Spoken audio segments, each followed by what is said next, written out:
Worrying. One day I want to be as good as Dig. That's all I know, man. We're getting ready for game number 2 when it comes to the Battleground. Find out where we're going here in this best of 5 series. The Battleground is ready, so let's go ahead and see where we are exactly going. It's going to be Tuma, Spider Queen, Dignitas with the choice as Method will take first pick. Yeah, Method again with the first pick. So Tomb going to be the next map.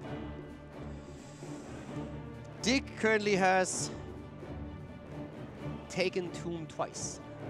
They had map choice a couple of times actually, since most of the teams go over. Wait, I was wrong there for a second. Yeah, most of the teams choose still to go for the first pick. So Dignitas had a lot of map choices here, and they chose Tomb twice. They played the map twice, and of course, obviously, they won twice on the map. So let's see what Method can actually pull off here. Yeah. Because this is traditionally a very good map for Method as well. This is the only map where Method currently has a 2-0. So both of the teams have 2 wins and 0 losses on this map. And that's where Method just says, okay guys, we need to come out swinging here. We need to find a map where we can take them down. Let's try Tomb. That's currently our best map. We feel comfortable here and see what we can pull off. This was the only map that Method got a victory on Fnatic, playing the Chromie, Johanna, Rhaegar, Zul, and Tychus composition as they continue to get the poke on the Chromie, but have the Tychus for the Odin finishing up on the forts and, of course, the keeps later on. Dignitas will to be aware of that, but Dignitas has their own Chromie player, Poik. And Method has shown that affinity of banning Gul'dan on Infernal Shrines, and they could ban him here as well. They did that in the past, but they decide in favor of another mage. We always talk about Gul'dan plus Chromie, how they currently have a big impact. He has a Chromie banned out by them. Genji seems to be the answer for Dignitas as they begin to hover it. Want to keep him from getting too much space in the battleground and shutting down, but someone that is very similar to Genji when it comes to this map is Tracer. So keep an eye on her if she's picked up. If any mages are grabbed by Dignitas, we can see a Tracer with Method. Malfurion Tracer comms have been very, very popular. But yeah, I want to see if Method has something that is maybe a bit crazy, where can they find some kind of synergy between heroes, some combo that puts Dignitas in a situation where they said, huh, we've actually not seen this. This is different. How do we adjust to that? But right now, with normal play, it really feels very difficult to take Dignitas down. But again, it's only one map so far. It's just how the map went, how they won. Genji has been decided upon. Will Method move straight into Hanzo again for Nick, who's been playing him quite frequently lately. See if he wants to go in for more of those arrows, or if we will get that Tracer. Personally, I want the Tracer gameplay. I want to see a little bit more aggressive opening. Not as a first pick. Not as a first pick, but I do want to see it in the mix-up here. Nick pretty deadly on that Tracer. Gul'dan has been played by Method as well, so they have a win on Gul'dan too, and this is a good map for him. So an early go ahead into Gul'dan. You can think about Uther, that we said is great for combos that of course would already more or less eliminate you playing Tracer. Then we've been talking a lot about Hanzo, which is another option here. Those are thoughts that go through the head of Method as well. Again, as we said before, normally there's always a discussion happening when teams are talking about their picks. That, for example, the main tank is asking, okay, what do you want to play here? The drafter has a bit of a different take, maybe. Sure. They just talk about how they want to approach the team fights. If the heroes that are discussed are able to deliver that. We go into Hanzo for now.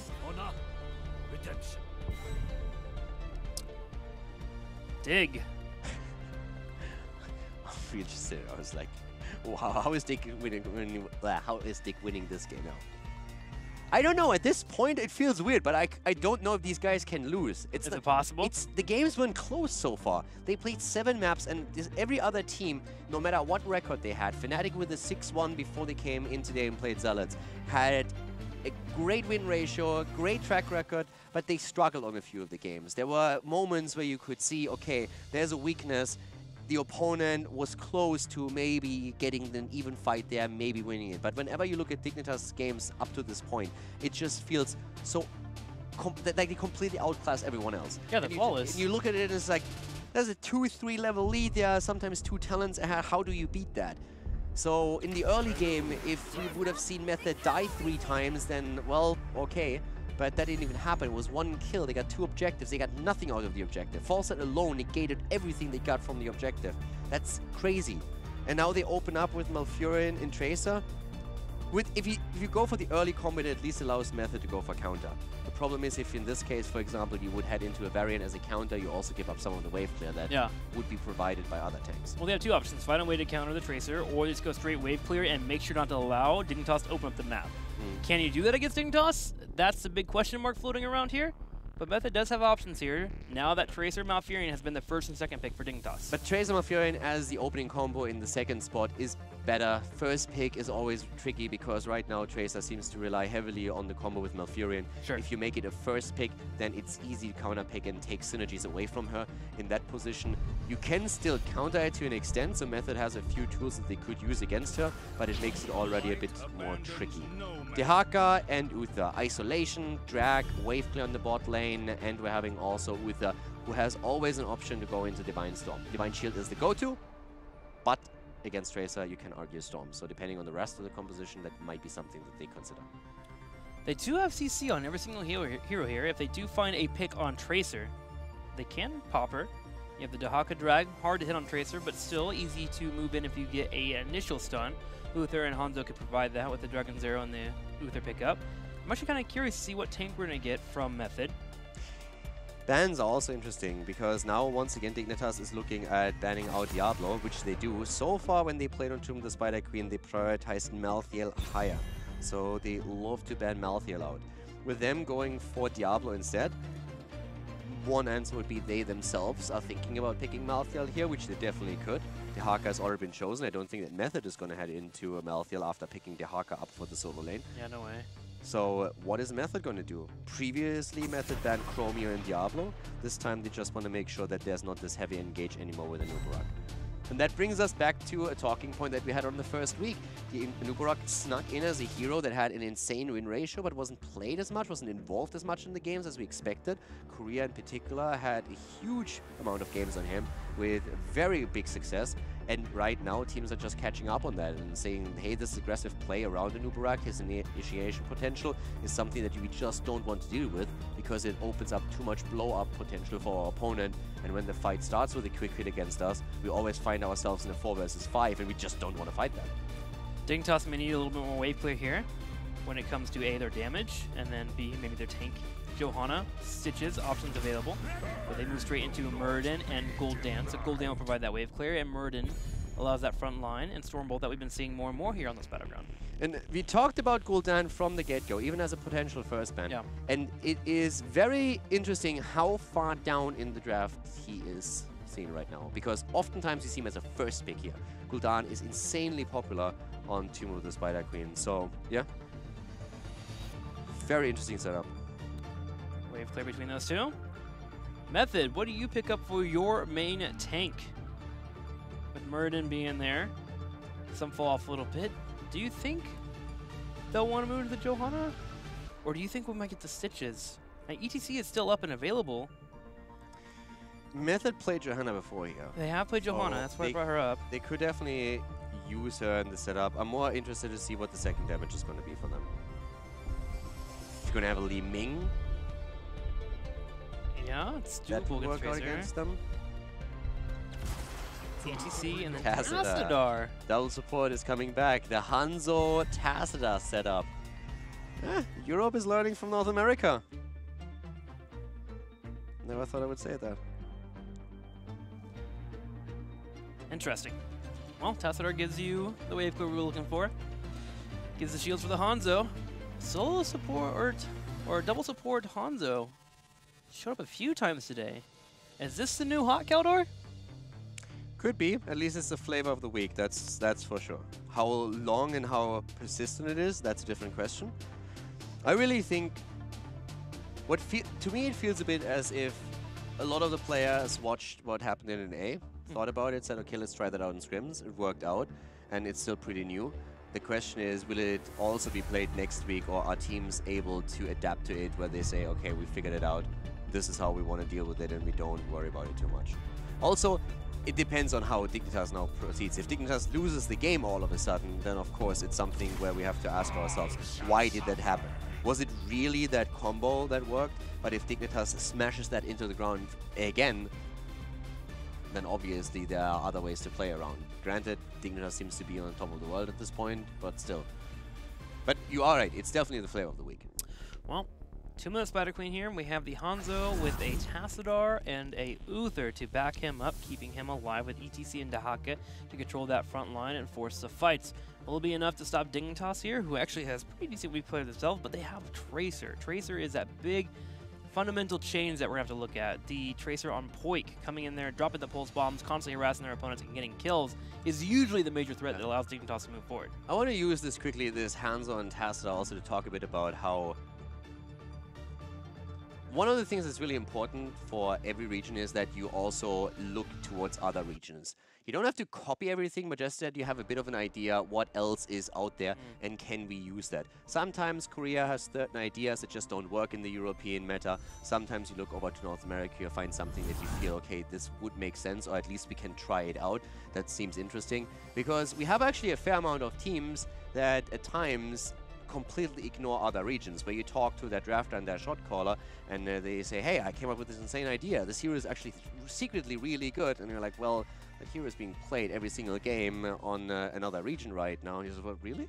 So some don't really watch other regions and don't check them out. I'm not saying all of them, but there's definitely a few. Yeah. And it always pays off if you keep an open mind and you look towards other regions and you think, okay, would that work in our meta? Is that something that we can at least attempt to do in scrims and try it out if it works over here, or is it just something very specific to the region for a certain?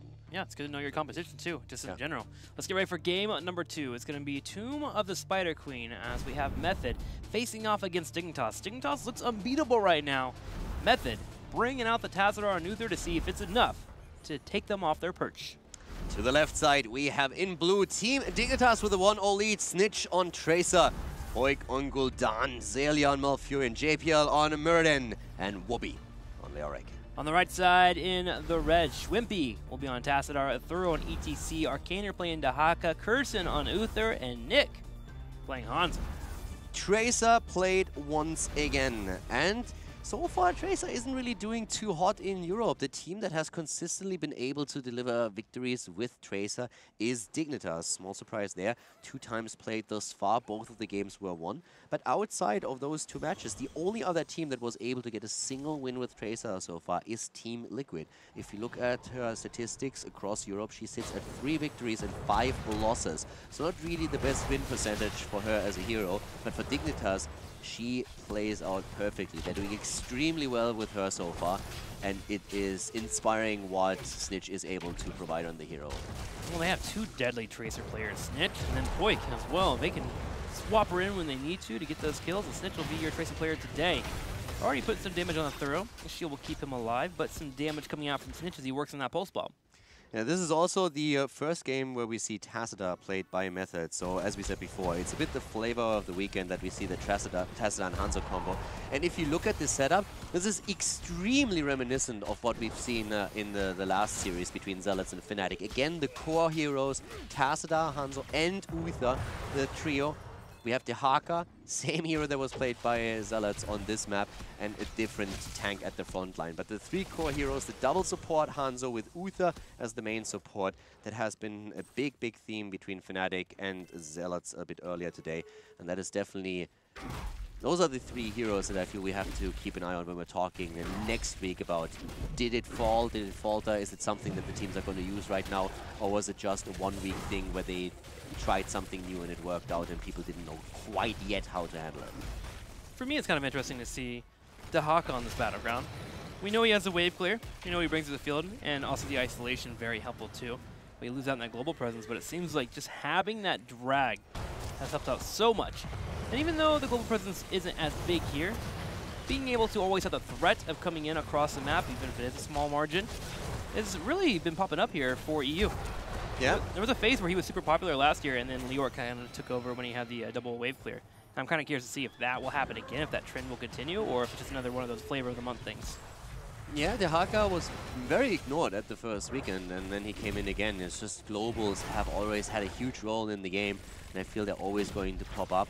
Boston has been the big loser when it comes to the global match, but Dignitas has already used him on the last game, just over the entire region. He doesn't do too well. Actually, across the world, he isn't really too good at this point, but still, in situations where you can use him, he can be the one hero that changes the outcome of the game. For now, though, in this one, again, slight lead for Dignitas and experience, but definitely we're seeing a Method with a bit of a stronger presence here early on. And of course, both of the teams are now attempting to get their first turn in. Take already sneaking experience lead here with the amount of damage they did on the bottom lane with the turrets. That's where they see that experience lead coming in, thanks to Leorc and Tracer being a bully against Ahaka. Consume Souls on Gul'dan as a level 4. We're having again deep roots from Malfurion, so using the zoning aspects of the healer, of the support, as a main tool here. And Koik is just Snitch is just zipping around the entire time, trying to look for openings here. His main target is going to be Hanzo. If he can take Hanzo down, that would be the dream. But that's, of course, the job of Tassadar and Uther to make sure that Hanzo doesn't fall. That'll be scary too, a level 20 for the Hanzo. Whenever you get good stuff, the ability to jump across, pulse bomb, give him melee, and blow them up instantly. Hanzo will have to have defense from his Uther and Tassadar then. But again, Hanzo is definitely the target of the game for Snitch.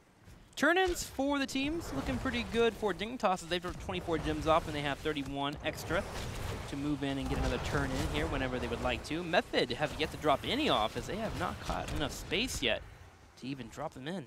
Yeah, and Dignitas is shifting the game a bit towards the bottom side of the map. They are trying to focus more on the bottom turn-in.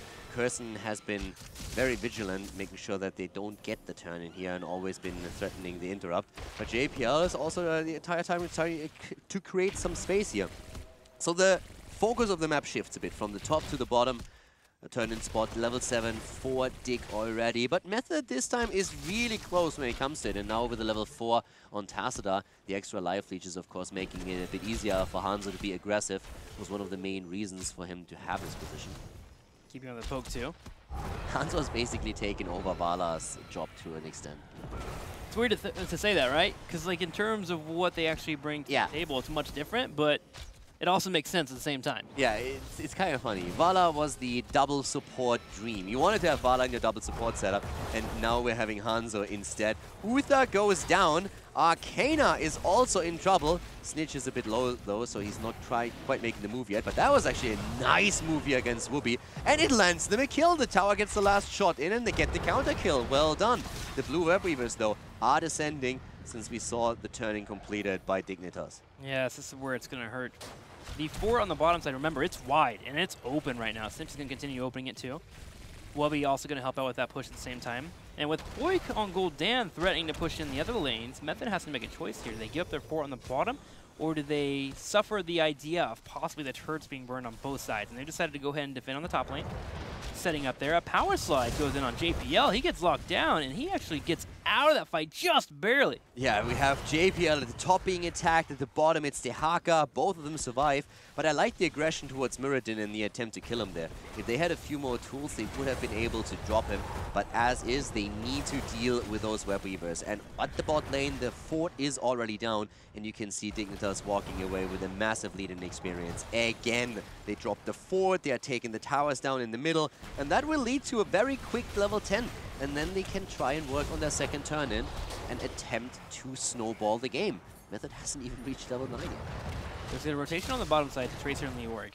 Tracer can sneak out, and Wubby, if he has to, can give up his life just to make sure Tracer can live. A Thorough tries to cut them off, though. Snitch zips in, zaps out, gets hit with an Entomb. A Thorough locked down, trying to get away. Everything is used on him, and a Thorough is no longer on the field. And that costs them a fair share of gems now, too. So that is not only the death against ETC, it's also that they're losing gems. They still have enough for a turn-in, but we have Dignitas opening the wall with a first turn-in.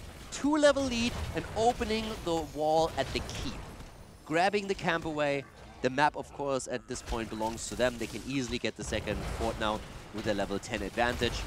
And they will also get a second turn-in if they want it. They don't have the amount of gems yet, but it's an easy task for them, an easy quest to move to the top, make sure that they get 1 more wave, 2 more waves, and then get another turn-in and pressure Method even more. That's typically unheard of. You do not open a keep wall unless you have a Sylvanas or something weird in your composition. Dignitas just running away again with game number 2.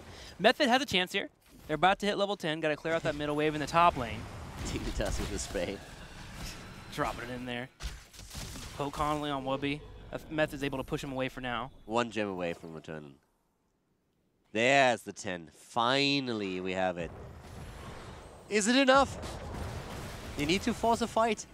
It's 2 levels behind. If Dignitas gets the turn in and then gets the 13 with a push, and they do, Blue Web Weavers, great move by Zelia. It looked very, it's a small thing, but him dropping the root there at the perfect moment as ETC walks through ensured that Leoric had the time to get the turn in completed. Now the Web Weavers are going to come down again.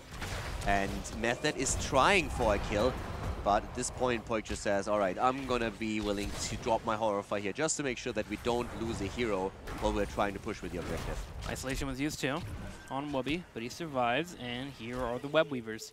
Bottom lane is slowed down by minions here, so Method can work on defending the middle side, but 13 is about to be grabbed by Dig. They have a 4th they can grab on the top side, they can run to the bottom and try to push it in.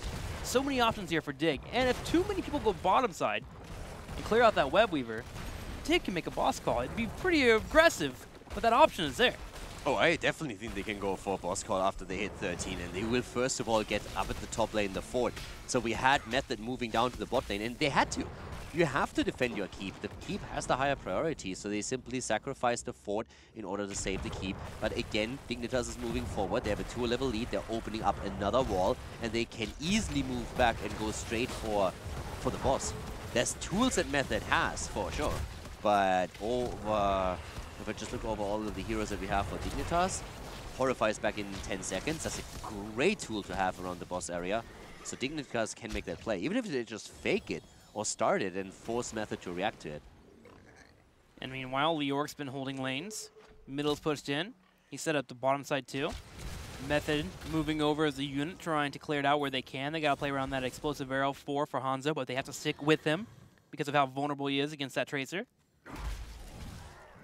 And I'm honestly starting to get to a point where it's like, can Method even win this? And it's such a weird question to ask as a commentator. I mean, they can. They have a Divine Shield mosh pit. If they get a good arrow off, and ETC can slide in and Divine Shield mosh hits, and they can get kills, then they can come back into it. They have 100 gems.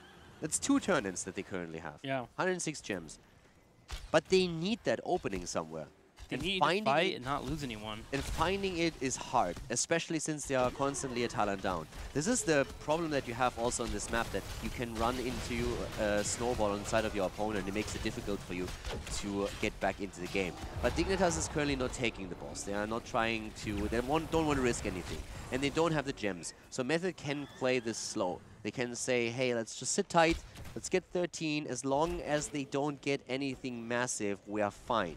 We have to make our play once we have 13, but until then, let's just play it cool and make sure that we're not losing more ground. They're inching back on ground with 13, coming around the corner. Dignitas throwing anything they can at them with Mercenaries, grabbing Giants on the south side. That should push in towards the keep.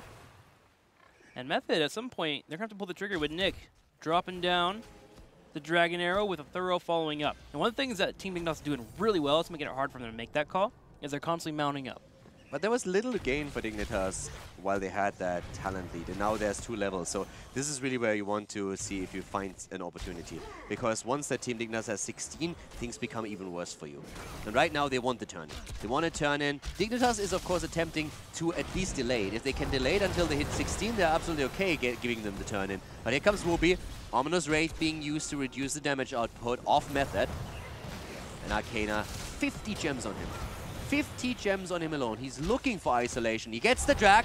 They want to go for it. Ethereal misses the slide though, and here comes the immediate avatar. Already everyone focuses straight on ETC. He gets the Divine Shield, but he can't combo it with anything. Arrow hits 3 in the background. Dignitas is walking away from it for now. A bit bruised, but they can easily move to the fountain, tap themselves off. It's a big advantage that they have. They can always reset at the fountain. Yep. That's something that Method can't do because all their forts have already fallen. Nick using that Dragon Arrow to make sure Dignitas can follow up on that 3-man entomb that occurred.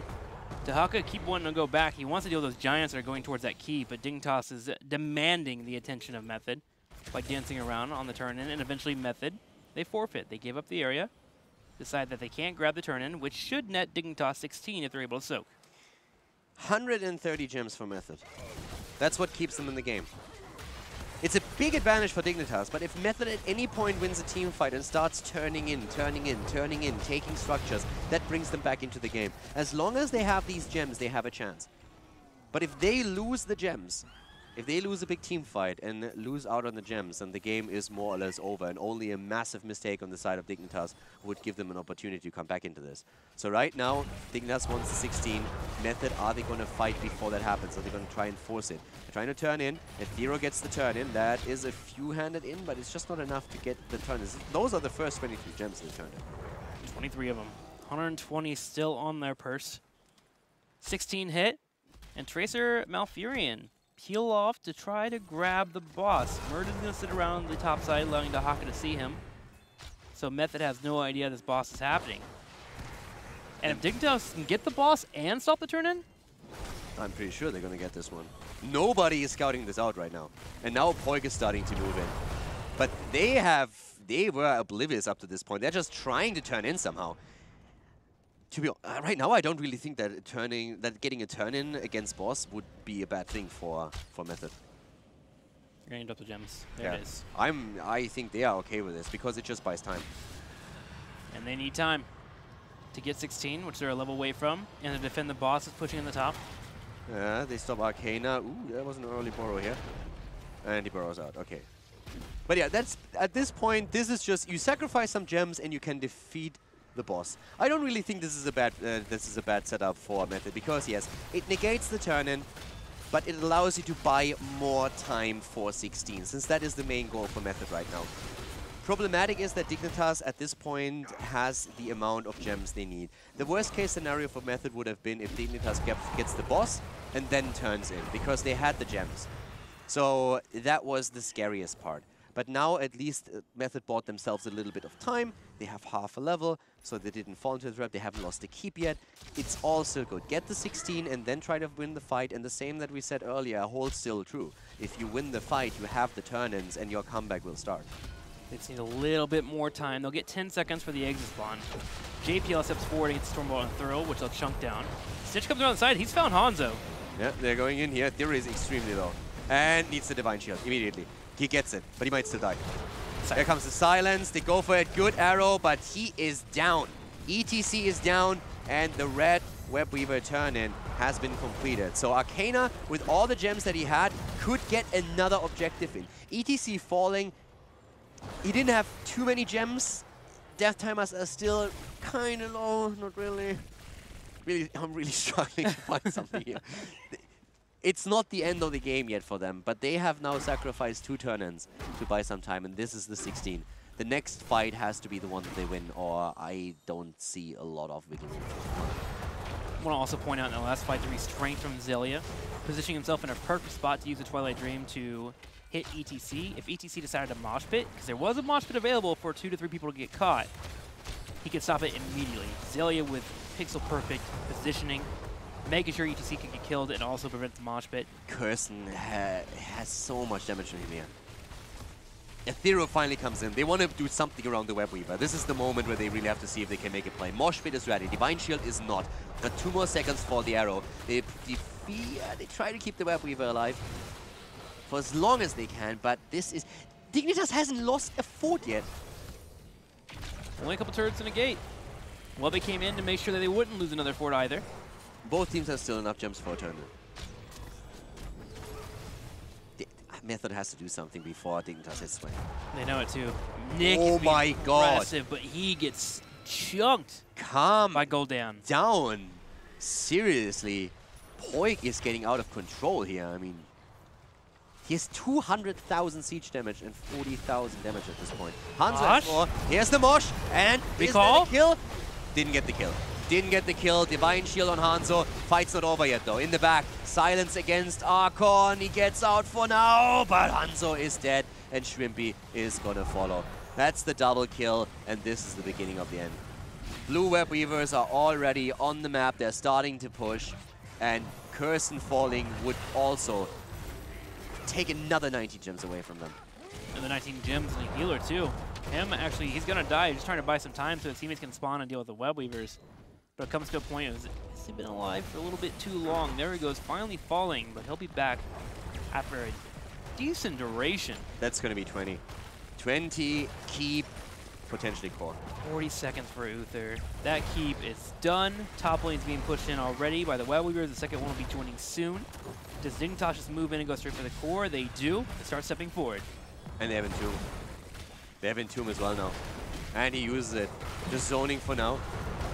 Let's see if they go for the core right away. They actually try to get a kill with it too, and they do. Hanzo has no chance. Just gets deleted. That guy just doesn't exist. Dignitas with zero respect for him. They take him down. The double support combo is about to lose the game as Team Dignitas goes in and gets another victory. They take the 2-0. 7 kills against 1 18-minute game. Dominant again. Method holds on, and they put it all on one movement where if they can blow up Tracer